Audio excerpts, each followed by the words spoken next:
하나는 기쁨이라고 저는 생각합니다. 그래서 영국의 유명한 기독교 변증가이자 문학가인 C.S. 루이스는 기쁨은 하나님 나라의 주요한 과업이다라고 말씀했습니다.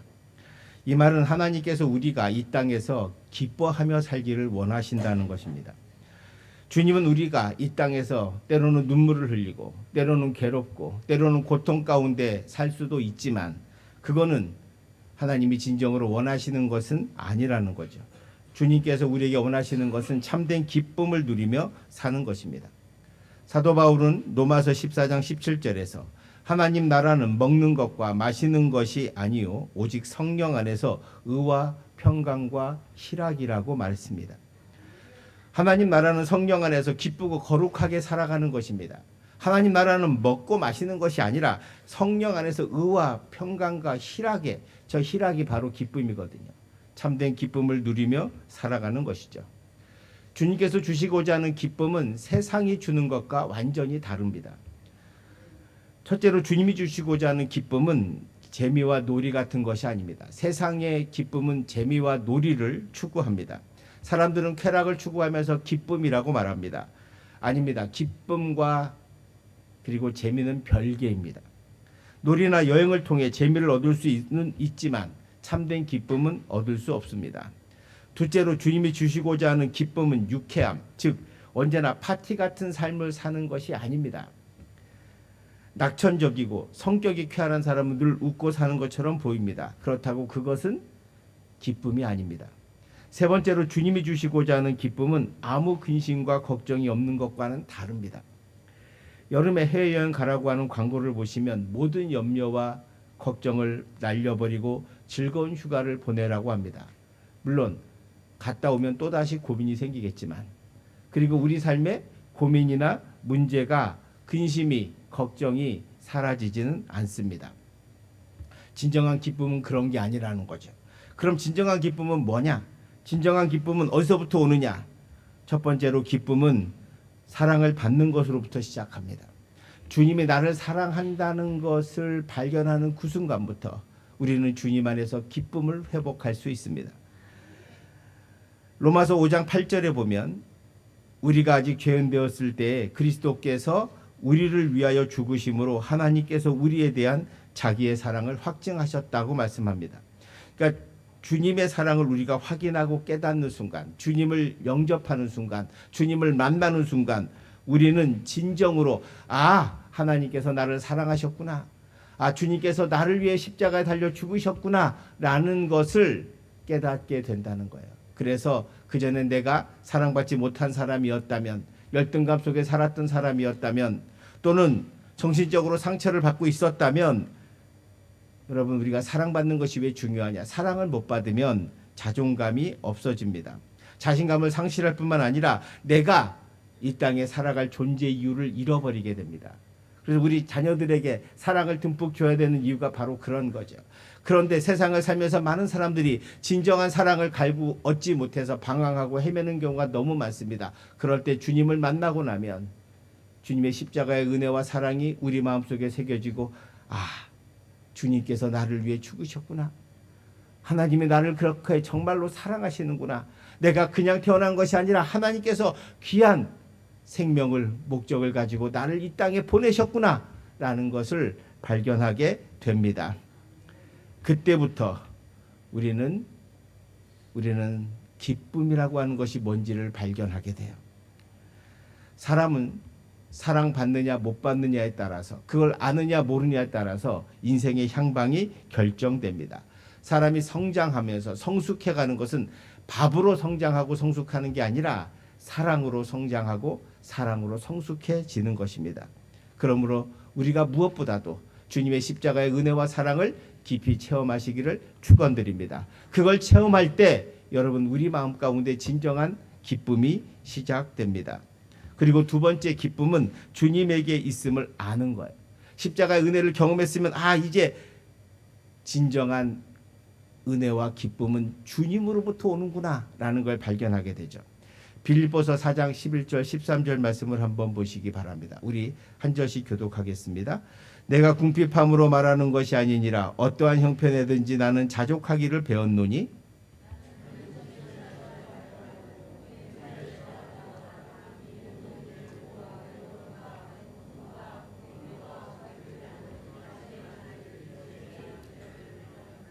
예, 우리 13절 같이 봉독합시다. 내게 능력 주시는 자 안에서 내가 모든 것을 할 수 있느니라. 아멘.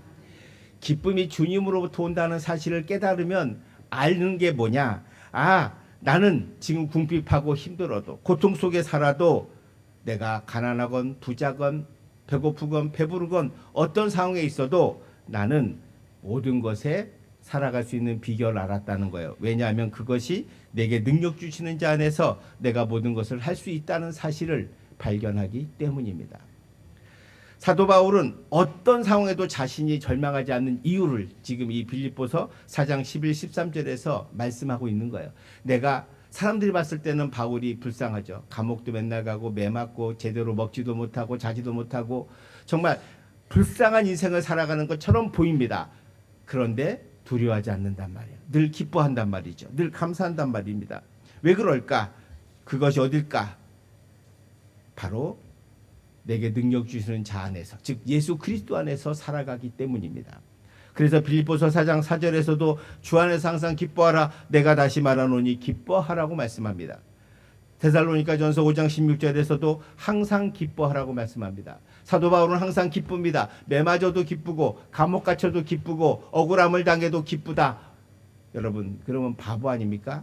근데 아닙니다. 왜냐하면 다른 것이, 다른 세상의 어떤 것이 그 기쁨을 뺏어갈 수 없기 때문이죠. 왜냐하면 그 기쁨은 예수님으로부터 오시는 기쁨이기 때문입니다. 그래서 어떤 분은 우울한 그리스도인은 그 자체가 모순이라고 했어요. 우울할 수가 없죠. 왜? 주님이 주시는 기쁨과 은혜 가운데 살아가는 참된 그리스도인은 우울할 수 없게 되는 것입니다. 오늘 본문 18절을 한번 보시기 바랍니다. 우리 18절 말씀 한번 같이 봉독하겠습니다. 내게는 모든 것이 있고 또 풍부한지라 에바브로디도 편에 너희가 준 것을 받음으로 내가 풍족하니 이는 받으실 만한 향기로운 제물이요 하나님을 기쁘시게 한 것이라. 아멘. 여러분, 지금 빌립보서는 감옥에서 보내는 옥중서신입니다. 지금 여기서 18절에 뭐라? 내게는 모든 것이 있다는 거야. 아니, 감옥 안에 뭐가 있습니까? 아무것도 없습니다. 근데 모든 것을 있다고 고백하는 거죠. 풍부하다고 말합니다. 내가 가진 것이 너무 많다는 거예요. 아니, 우리가 보면 감옥에 갇혔는데 뭐가 많아요? 아무것도 없죠. 그런데 사도 바울은 그렇게 말하지 않아요. 그리고 에바브로디도 편에서 빌립보 교회가 보내준 게 있어요. 그게 엄청나게 많냐? 비용도 적어요. 선교 헌금도 적단 말이에요. 그럼에도 불구하고 감사하고 풍부하고 족하다고 말하는 것은 단순히 인사가 아니라 어떤 상황에서도 예수 안에 있으면 세상이 알 수 없는 참된 기쁨과 은혜가 있다는 것을 고백하는 거예요. 이게 기독교를 믿는 기쁨이라고 저는 믿습니다. 성도 여러분, 세상에 어떤 소식이 있더라도 주 안에서 기뻐할 수 있는 저와 여러분 되시기를 축원드립니다. 축원드립니다. 세상에 어떤 전쟁이 나고 뭐 경제가 어렵고 삶이 어렵고 때로는 실직을 하고 때로는 어떤 것을 잃어버린다고 할지라도 우리 그리스도인은 절망하지 않아요. 예수 안에 있다면, 예수 그리스도가 여러분과 함께 한다면, 주님이 나와 함께 한다는 걸 믿는다면 우리는 어떤 절망 가운데도 포기하지 않습니다. 오늘 사도 바울처럼 감옥에 있어도 내가 모든 것이 있고 풍부합니다. 걱정하지 마세요. 왜? 필요한 건 하나님이 채워주실 줄 믿기 때문입니다. 아멘. 우리가 그걸 믿고 살아가는 거예요. 참된 그리스도인의 삶은 바로 여기에 있다는 거예요. 또 19절을 한번 보시기 바랍니다. 같이 봉독할게요. 나의 하나님이 그리스도 예수 안에서 영광 가운데 그 풍성한 대로 너희 모든 쓸 것을 채우시리라. 아멘. 주님이 우리 삶을 풍성히 채우실 것을 믿고 사는 저와 여러분 되시기를 축원드립니다. 그게 어떻게 가능하냐? 주님이 나를 사랑하신다는 사실을 깨달으면 그 사랑 안에서 모든 것을 할 수 있다는 것을 발견하고 고백하게 되는 것입니다. 주님의 사랑을 아는 자만이 참된 그리스도의 길을 걸어갈 수 있는 것이죠. 우리가 예수 믿는다는 것이 어떤 건지 아십니까? 독일에서 전해오는 이야기입니다. 농촌에서 성실히 사는 젊은 부부가 있었습니다. 이들은 착하게 살면서 열심히 일했습니다. 그런데 하루는 꿈속에서 한 노인이 나타나 동쪽으로 12km 정도 가면 큰 나무가 한 그루 있는데 그 나무를 베면 좋은 일이 있을 것이다 라는 그런 꿈의 계시를 받습니다. 젊은 부부는 노인의 말대로 그 다음날 큰 나무를 찾아갔고 거기서 큰 나무를 베었습니다. 그러자 나무가 쓰러지면서 가지에 있던 둥지에서 새알 2개가 나왔습니다. 2개의 새알 중에 하나에서 새끼 새가 나와서 날아가면서 다른 새알 중 하나에서 다른 새알을 까보면 금반지가 하나 나올 것인데 그 금반지에게 소원을 빌면 들어줄 것이라고 말하면서 날아갔습니다. 젊은 부부는 이 금반지를 가지고 왔습니다. 그리고 집에 와서 여러분 같으면 어떻게 하겠어요? 내가 무슨 소원을 빌까를 생각했습니다. 그러면서 너무 행복했습니다. 집을 달라고 할까? 소를 달라고 할까? 땅을 달라고 할까? 돈을 달라고 할까? 막 이렇게 의논하다가 이런 모든 것은 열심히 일하면 얻을 것이니 금반지를 잘 보관하고 정말 중요할 때 사용하자 이렇게 생각했습니다. 그래서 금반지를 장롱 깊은 곳에 넣어두고 그리고 이들은 열심히 일했습니다.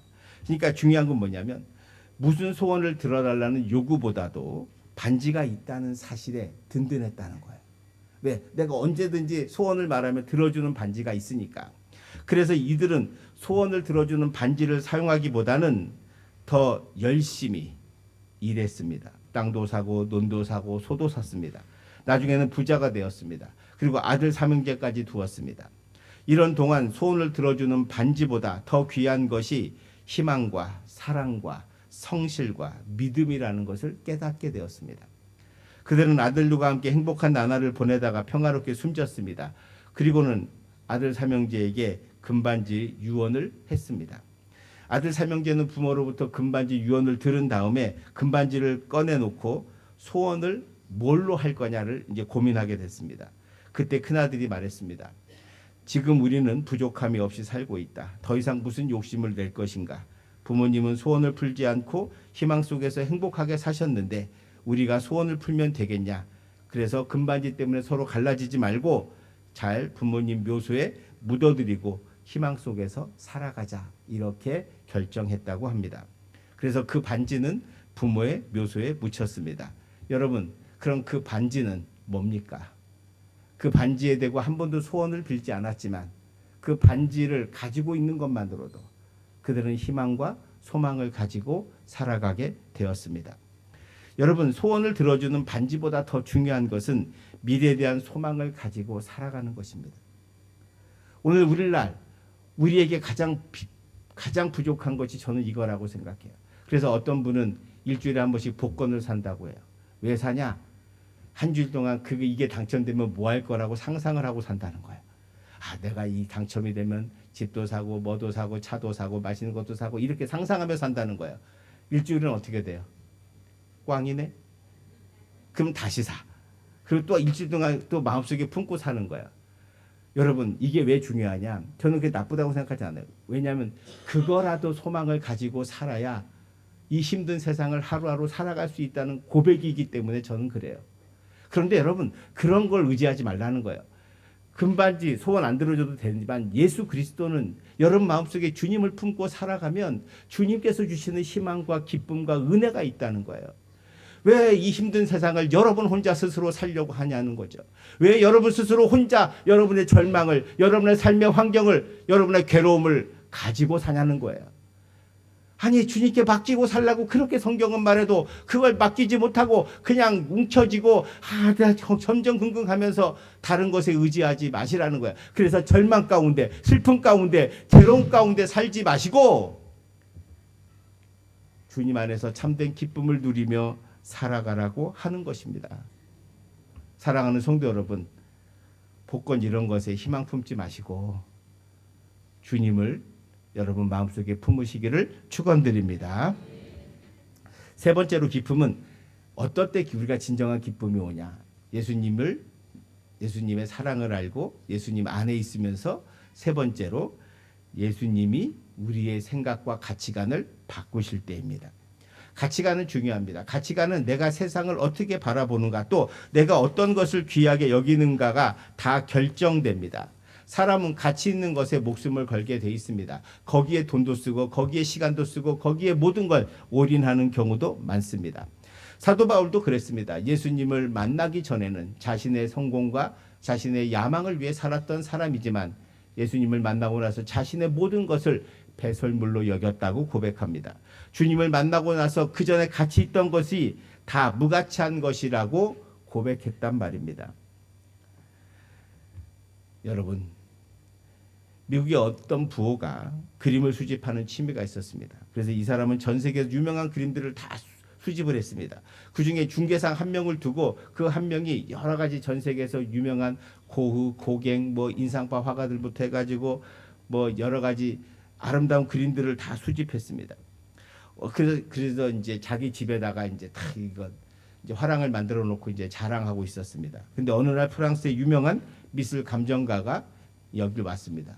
그림들을 쭉 보면서 그 그림을 하나하나 보던 미술 감정사가 그 부호에게 물었습니다. 이 그림을 누구에게 사셨습니까?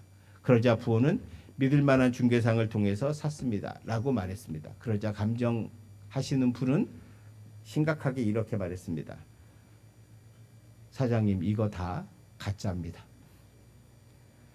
가짜입니다. 여러분, 인생을 살다 보면 가짜로 사는 인생이 너무 많아요. 내가 진짜인 것처럼 살았는데 사람들이 보면, 그러니까 우리가 드라마 속에 보면 정말로 멋있고 잘 사는 것처럼 보이지만 현실은 그렇지 않잖아요. 그러니까 우린 드라마를 현실로 오해하면 안 된단 말이에요. 마찬가지로요, 여러분, 세상에서 보이는 멋진 삶이 그게 진짜 멋진 삶인가? 아니라는 거예요. 참된 기쁨이 거기에 있는가? 있지 않아요. 사람은 누구나 살면서 고난과 어려움과 괴로움을 벗어날 길이 없습니다. 그래서 기쁘게 사는 것이 참으로 어렵습니다. 그런데 예수 그리스도 안에서 가치관이 바뀌고 생각이 바뀌면 진짜 행복이 무언지를 발견하게 되죠. 사도 바울이 고백하는 것처럼 자기가 감옥에 있어도 모든 것을 가진 것처럼, 감옥에 있지만 모든 것이 괴롭게 아니라 도리어 기쁘고 감사해서 찬송 부르고 거기서 기도할 수 있는 은혜는 세상이 뺏어갈 수 없는 참된 예수 그리스도의 기쁨이 그들 안에 있었기 때문입니다. 성도 여러분, 진정한 기쁨은, 진정한 행복은 예수 그리스도를 만나고 그분의 말씀으로 살아갈 때 가치관이 변화되어 주님의 눈으로 세상을 바라보게 될 때 여러분은 진정 어떤 상황에서도 기쁘고 감사하며 두려워하지 않는 삶을 살아갈 수 있게 될 줄 믿습니다. 그 삶이 여러분의 삶에 펼쳐지기를 주님의 이름으로 축원드립니다. 마지막으로 우리가 해야 할 일은 네 번째, 여러분이 정말 우리 모두 기쁨을 받았다면 그 기쁨에 가치 있는 것을 다른 사람에게 나누는 것입니다. 사도 바울이 복음을 열심히 전했던 이유가 뭔지 아십니까? 내가 받은 이 은혜와 기쁨이 너무나 좋았기 때문에 이걸 나눠주고 싶은 거예요. 그래서 여기저기 다니면서 교회도 세우고 복음도 전했던 것입니다. 그 복음 전한 이유가 뭐냐면 그는 감옥에 있어도 기뻤고, 여러분, 누가 감옥에 있는데 기뻐하겠습니까? 매 맞고 사는데 뭐가 기쁘겠습니까? 제대로 먹지도 못하고 자지도 못하는데 뭐가 기쁘겠습니까? 그럼에도 불구하고 사도 바울은 기뻐할 수 있었던 것은 예수 그리스도 안에 있었고 그 기쁨을 빼앗을 자가 아무도 없었기 때문이고, 진짜 기쁨이 뭔지 알았기 때문에 그 기쁨을 전하는 일에 그는 매진했던 분이었습니다. 그래서 저와 여러분이 진정한 기쁨을 얻는 것이 중요합니다. 예수 그리스도 안에서 참된 은혜와 기쁨을 누릴 때 우리는 세상의 어떤 것도 두려워하지 않고 살아갈 수 있습니다. 그리고 여러분 마음속에 진정 은혜와 기쁨으로 충만할 때 여러분은 다른 사람에게 내가 믿는 예수를 전할 수 있게 될 줄 믿습니다. 사랑하는 성도 여러분, 우리는 예수 안에서 진정한 기쁨을 가지고 살아가야 하는 사람들입니다. 오늘 주님, 우리가 이 예배를 드리고 함께 명랑 운동회를 하는 이유도 마찬가지입니다. 우리 모두 주 안에서 함께 은혜와 사랑을 나눈 형제 자매들입니다. 우리 모두는 예수 그리스도 안에서 하나 된 사람들입니다. 그 하나 된 것을 확인하고 서로 주 안에서 기뻐하고 서로 격려하고 서로 힘을 주고 서로 은혜를 나누며 우리 모두가 주 안에서 하나구나라는 것을 확인하고 내가 혼자가 아니고 우리는 형제 자매임을 고백하며 이 세상에서 어떤 소식에도 굴하지 않고 힘있게 살아가는 참된 기쁨의 삶을 살아가는 것입니다. 사랑하는 성도 여러분, 하나님이 뭘 기뻐하시겠습니까? 여러분이 행복하고 기뻐하는 것을 원하십니다. 여러분 자녀들 키우신 분 아시죠? 학교 갔다 왔는데 울고 온다. 학교 갔다 오는데 울상이다. 그러면 누가 마음이 좋겠습니까? 결혼한 자녀들이 오랜만에 자기 집에 왔는데 마음이 편하지 않으면 보는 부모는 마음이 아픕니다. 하나님도 마찬가지예요. 여러분이 맨날 울상으로 다니고 괴로웠고 힘들고 눈물 흘리며 사는 삶을 정말 하나님이 원하실까? 아니에요. 하나님 나라의 주요 업무는 우리에게 기쁨을 주는 거예요. 그래서 끊임없이 예수 그리스도의 십자가의 은혜를 상기시켜주고 주님의 사랑을 확인시켜주고 여러분의 삶에 하나님께서 인도하셔서 푸른 초장 쉴만한 물가로 변화시켜 주신다는 거예요. 여러분이 그냥 매일매일 살아가는 그 삶이 여러분은 그냥 사는 삶처럼 보이지만 하나님의 놀라운 성령의 역사와 은혜와 인도하심이 여러분 삶에 있다는 것을 잊지 마시고, 그래서 주님과 함께 기뻐하며 주님과 함께 감사하며 주님을 찬송하며 살아가는 우리 부미교회 성도들 되시기를 주님의 이름으로 축원드립니다. 기도하겠습니다. 은혜가 풍성하신 하나님 아버지 감사합니다. 정말 주님께서 우리에게 기쁨을 원하시는데 우리는 기뻐하지 못하고 살았습니다. 걱정하고 염려하며 살았습니다. 주님, 이 시간 함께 하셔서 우리 성도들의 심령 가운데 함께 하여 주시고 주님께서 주님의 은혜와 사랑을 깨닫게 하여 주셔서 이제 주님 안에서 기뻐하며 주님 안에서 감사하는 우리 성도들 되게 하여 주시옵시고 진정 그 기쁨과 은혜와 감사를 가지고 이 땅에 힘있게 살아가는 그리스도인 그리고 복음 전하는 참된 그리스도인 될 수 있도록 인도하여 주시옵소서. 감사드리며 예수님 이름으로 기도하옵나이다. 아멘.